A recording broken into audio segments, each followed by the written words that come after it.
बुढ़ापा अपने साथ बचपन का पुनरागमन लेकर आता है। बूढ़ी काकी जिंदगी के ऐसे पड़ाव पर थीं जब भगवान का भजन भज गोविंदम के सिवा कोई काम शेष नहीं रहता। पति की मौत बरसों पहले हो चुकी थी। बूढ़ी काकी सफेद साड़ी जो बरसों से पहन रही थी कई जगह से फट गई थी। सर पर बाल नहीं थे, पैरों में चप्पल नहीं थी, जमीन पर सोती थीं। विधवा औरतों के सारे नियमों का दृढ़ता से पालन करती थीं। बाल जैसे ही थोड़ा बढ़ते गांव के काने नाई राम खेलावन को बुलाकर बाल कटवा लेती थीं। शरीर के सारे अंग शिथिल पड़ चुके थे सिवाय जबान के। बच्चे भी कोई थे नहीं, भतीजे के साथ रहती थी। पास में जो कुछ पैसा कौड़ी जमीन जायदाद थी सब भतीजे के सुपुर्द कर दिया था।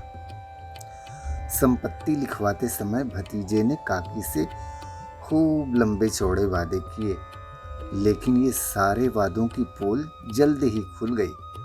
हालांकि उस संपत्ति से काकी के भतीजे बुद्धिराम को अच्छी आमदनी थी। हाय रे किस्मत, बेचारी बूढ़ी काकी को भरपेट भोजन भी नसीब नहीं होता था। घर का बचा खुचा खाना काकी को खाने के लिए दे दिया जाता था। बुद्धिराम अक्सर कहता था, जबान भी इतनी चटोरी है कि रोज पूरी पराठा मालपुआ चाहिए। घर पर अगर कोई आ जाता और काकी अपना राग अलापने लगती तो बुद्धिराम आकर डांट देता, हाँ हाँ, हम तो आपको खाना देते नहीं, जी भर के कर लो हमारी बुराई। इतनी सेवा इतना मान सम्मान देकर भी ये जली कटी सुननी पड़ेगी। पता नहीं था हमें भी भगवान को मुंह दिखाना है। बुद्धिराम की पत्नी तो उससे भी 10 कदम आगे थी। न जाने कौन सी मनहूस घड़ी में इस बुढ़िया से पाला पड़ा था। दिन भर रसोई में खाना पकाते रहो, खिलाते रहो, लेकिन पेट है कि भरता ही नहीं है महारानी का। काम धाम तो कुछ होता नहीं, बस बैठे बैठे खाते रहो। घर में जब बच्चे माँ बाप का ये रूप देखते तो वो भी काकी को चुटकी काटकर भाग जाते या कोई मुंह में पानी भरकर काकी के ऊपर कुल्ली कर देता। काकी चीख मार कर रोती तो यही बात जग जाहिर थी कि काकी खाने के लिए रो रही हैं। काकी के करुण विलाप, संताप या अंतर्नाद पर कोई ध्यान नहीं देता। कभी क्रोधातुर होकर काकी बच्चों को गालियां देने लगती तो बुद्धिराम की बीवी रूपा आकर काकी को ही 10 बातें सुना देती थी। मेरे फूल से बच्चों को गालियां क्यों देती हो काकी? अपने मर्द को तो खा गई, अपने बच्चों को खा गई, फिर भी पेट नहीं भरा तो अब मेरे बच्चों को खाओगे क्या? चुपचाप मुंह बंद करके रखो, नहीं तो लात मार के घर से निकाल दूंगी, फिर जाके भीख मांग कर खाना। अरे तुम्हारे कर्म ऐसे हैं कि कोई भीख भी नहीं देगा।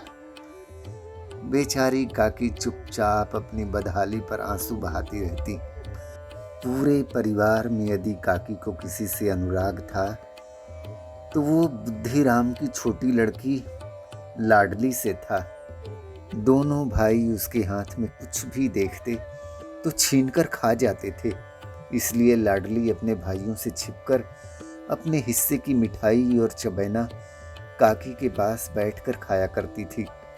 लाडली ही थी जो काकी से सहानुभूति रखती थी। रात का समय था। बुद्धिनाथ के द्वार पर शहनाई बज रही थी और गांव के बच्चों का झुंड विस्मयपूर्ण नेत्रों से गानों का रसास्वादन कर रहा था। कुछ बच्चे आपस में बातें कर रहे थे, इतने छोटे से बाजे में कैसे लोग घुस के गाना गा रहे हैं? अरे जादू है जादू। चारपाइयों पर मेहमान विश्राम कर रहे थे और नाइयों से मुक्कियां लगवा रहे थे। समीप खड़ा भाट बिरहा गा रहा था। कुछ मेहमान उसकी गायकी पर वाह वाह करते जाते तो भाट खुश हो जाता।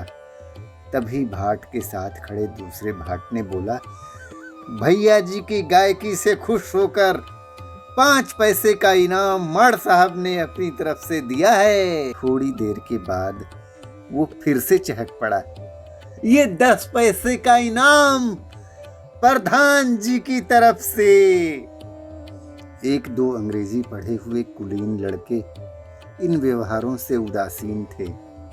वे इस गंवार मंडली में बोलना और सम्मिलित होना अपनी तौहीन समझते थे। उन्हीं लड़कों में से एक भाट से बोला, गिव मी वाटर।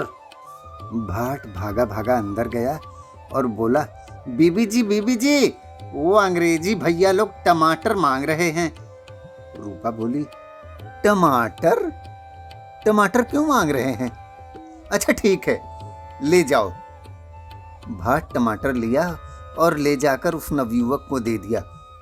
नवयुवक आग बबूला हो गया, व्हाट नॉनसेंस, ब्लडी फूल। भैया जी आपे तो टमाटर मांगे थे, ए लो टमाटर। नवयुवक ने सर पीट लिया। आज बुद्धिराम के 9 साल के लड़के तोताराम का तिलक आया था। ये उसी का उत्सव था। घर के भीतर स्त्रियां गीत गा रही थीं। कहाँ से आवेला लगनिया त कहाँ कैले जाला न हो, कहाँ से अइले तिलक हरू तिलक लिहले ठाड़ भैले हो। पूरब से आवेला लगनिया त पश्चिम कैले जाला न हो, जनकपुर से अइले तिलक हरू तिलक लिहले ठाड़ भैले हो। नौआ बिछावेला आसन काहे रउआ ठाड़ भैली हो। रूपा मेहमानों के भोजन के प्रबंध में व्यस्त थी। भट्टियों पर कड़ाहे चढ़े हुए थे, पूड़ियाँ और कचौड़ियाँ निकल रही थीं। दूसरे में अन्य पकवान बन रहे थे। एक बड़े से हंडे में मसालेदार तरकारी पक रही थी और मसालों की क्षुधावर्धक सुगंध चारों ओर फैली हुई थी। बूढ़ी काकी को ये सुगंध बेचैन कर रही थी। वो मन ही मन सोचने लगी, लगता है मुझे पूड़ियाँ नहीं मिलेंगी। इतनी देर हो गई, कोई भोजन लेकर नहीं आया। लगता है सब लोग खा चुके हैं। मेरे लिए तो कुछ बचा ही नहीं होगा। यही सोच सोचकर उन्हें रोना आ रहा था, लेकिन अपशकुन के भय से वो रो भी नहीं पा रही थी। आह, कैसी सुगंध है। जब रोटियों के ही लाले पड़े हैं तो ऐसे भाग कहाँ कि भरपेट पूड़ी खाने को मिले। घी, मसालों और पूड़ियों की सुगंध काकी के मुंह में पानी ला रहा था। आज तो लाडली भी नहीं आई। दोनों बच्चे तंग करने के लिए आ जाते थे, आज वो भी नहीं आए। कुछ पता तो चलता क्या क्या बना है। बूढ़ी काकी की कल्पना में पूड़ियों की तस्वीरें नाचने लगी। खूब लाल लाल, फूली फूली, नरम नरम होंगी। कचौड़ियों में अजवाइन, इलायची की खुशबू आ रही होगी। एक पूड़ी मिलती तो जरा हाथ में लेकर देखती। क्यों न चलकर कड़ाहे के सामने बैठूं, पूड़ियां छन छन कर गरम गरम थाल में रखी जाएंगी। फूल तो हम घर में भी सूंघ सकते हैं, लेकिन वाटिका की बात ही अलग होती है। इस प्रकार काकी निर्णय करके उकड़ू बैठकर हाथों के बल सरकती हुई बड़ी कठिनाई से चौखट से उतरी और धीरे धीरे रेंगती हुई कढ़ाई के पास आकर बैठ गई। यहाँ आकर काकी को एक उम्मीद जगी, जैसे एक भूखा कुत्ता खाने वाले के सामने ये उम्मीद लगाकर बैठता है कि एक आध निवाला उसे भी मिल जाएगा। रूपा भाग दौड़ में लगी थी, कभी इस कोठे पर जाती, कभी उस कोठे पर जाती, कभी कड़ाहे के पास आती, कभी भंडार में जाती। तभी किसी ने बाहर से आकर कहा, महाराज ठंडाई मांग रहे हैं। ठंडाई देने लगी। इतने में किसी ने आकर कहा, भाट आया है, उसे कुछ दे दो। भाट के लिए सीधा निकालने लगी। तभी किसी ने आकर कहा, भोजन में अभी कितना विलंब है। बेचारी रूपा अकेले दौड़ दौड़ कर थक कर हलकान हो गई थी, झुंझलाती कुढ़ती। लेकिन ये क्रोध प्रकट करने का उचित वक्त नहीं था। भय था कि पास पड़ोस के और रिश्तेदार ये न कहने लगें कि इतने में ही उबल पड़ी। प्यास से कंठ सूख कर कांटा हो गया था, गर्मी के मारे फूकी जा रही थी। लेकिन इतना समय भी कहाँ था कि 2 घड़ी रुककर पानी पी ले या पंखा झल ले। ये भी डर था कि जरा सी नजर हटी नहीं कि चीजों की लूट मच जाएगी। इसी हालत में उसने बूढ़ी काकी को कड़ाह के पास देख लिया। उसका पारा 7वें आसमान पर पहुंच गया। उसे इतना भी ध्यान नहीं रहा कि पास पड़ोस रिश्तेदार सब लोग क्या कहेंगे। जैसे शेर हिरन पर झपटता है, उसी प्रकार वो काकी पर झपटी और उबल कर बोली, अरे आग लग जाए ऐसे पेट को। ये पेट है या सुरसा का मुंह? कोठरी में क्या मौत आ रही थी जो यहाँ चली आई? अभी मेहमानों ने नहीं खाया, भगवान को भोग नहीं लगा, तब तक रुक नहीं सकती थी खाने के लिए? प्राण निकले जा रहे थे क्या? आकर हमारी छाती पर सवार हो गई खाने के लिए। अरे जीभ जल जाए ऐसी जो स्वाद लेने के लिए हमेशा लपलपाती रहती है। दिन भर खाने को न मिलता तो न जाने किसकी हांडी में मुंह डाल देती। लोग तो यही कहेंगे ना, बेचारी बुढ़िया को खाने को नहीं मिलता, तभी तो मुंह बाए फिरती रहती है। डायन अपने पति को खा गई, बच्चों को खा गई, फिर भी पेट नहीं भरा, नाक कटवा दी हमारी। इतना खाती है पता नहीं कहाँ चला जाता है। अपना भला चाहती हो तो चुपचाप कोठरी में जाकर बैठो। जब मेहमानों को खाना मिल जाएगा तब तुम्हें भी मिलेगा। तुम कोई देवी नहीं हो जो तुम्हें पहले ही चढ़ावा चढ़ जाए। बूढ़ी काकी चुपचाप अपनी कोठरी में चली गई। रंग में भंग तो काकी भी नहीं चाहती थी। भोजन तैयार हो गया, आंगन में पत्तलें पड़ गईं, मेहमान खाना खाने लगे। स्त्रियों ने जेवनार गाना शुरू कर दिया। मेहमानों के नाई और सेवकगण भी उसी मंडली के साथ थोड़ी दूरी पर भोजन करने बैठ गए। परंतु सभ्यता अनुसार जब तक सभी लोग खाना न खा लें तब तक उठ नहीं सकते। 1-2 लोग जो कुछ पढ़े लिखे थे, सेवकों के दीर्घाहार पर झुंझला रहे थे। वो इस सामाजिक नियम को व्यर्थ और बेसिर पैर का मान रहे थे। बूढ़ी काकी अपनी कोठरी में पश्चाताप कर रही थी कि वो क्यों कड़ाहे के पास गई थी। सच ही तो है, मेहमानों ने नहीं खाया तो घर के लोग कैसे खा लेते। मुझसे इतना भी नहीं रुका गया, लोगों के सामने पानी उतर गया। अब तो जब तक कोई मुझे बुलाने के लिए नहीं आएगा मैं नहीं जाऊंगी। अपनी कोठरी में बैठे बैठे काकी को अपनी शादी की याद आ गई। वो दुल्हन बनी बैठी थी, मंगल गीत गाए जा रहे थे। ओरी तारा ओरी रे तारा बैठे वर रे नेतिया, तू निकाला है समधि अपने आँखी के हो पुतरिया।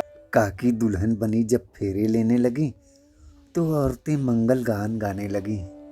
बेटा के दे बाए बाबा अन धन मोतिया हो, हम ही बिटियावात एक ही चुनरिया के आस। कोठरी में प्रतीक्षा काफी लंबी हो गई। उन्हें पूड़ियों और पकवानों की खुशबू अपने पास बुला रही थी। अब तो एक एक पल का इंतजार एक एक युग के बराबर लग रहा था। उन्होंने कल्पना की पत्तलें बिछ गई होंगी, मेहमान आकर हाथ पैर धोकर खाने बैठ गए होंगे, जीवनार गाया जा रहा होगा। राम जी से पूछें जनकपुर के नारी, बता द बबुआ लोगवा देत काहे गारी, बता द बबुआ। मुँह बीड़ा पान नाही, मुँह बीड़ा पान नाही, आँखिया कजरवा, आँखिया कजरवा, बबुआ बोला ना हो, बबुआ बोला ना, कैसन हई माई तोहार, बबुआ बोला ना। यही सब विचार करते करते जब काकी को काफी देर हो गई तो काकी एक गीत गुनगुनाने लगी।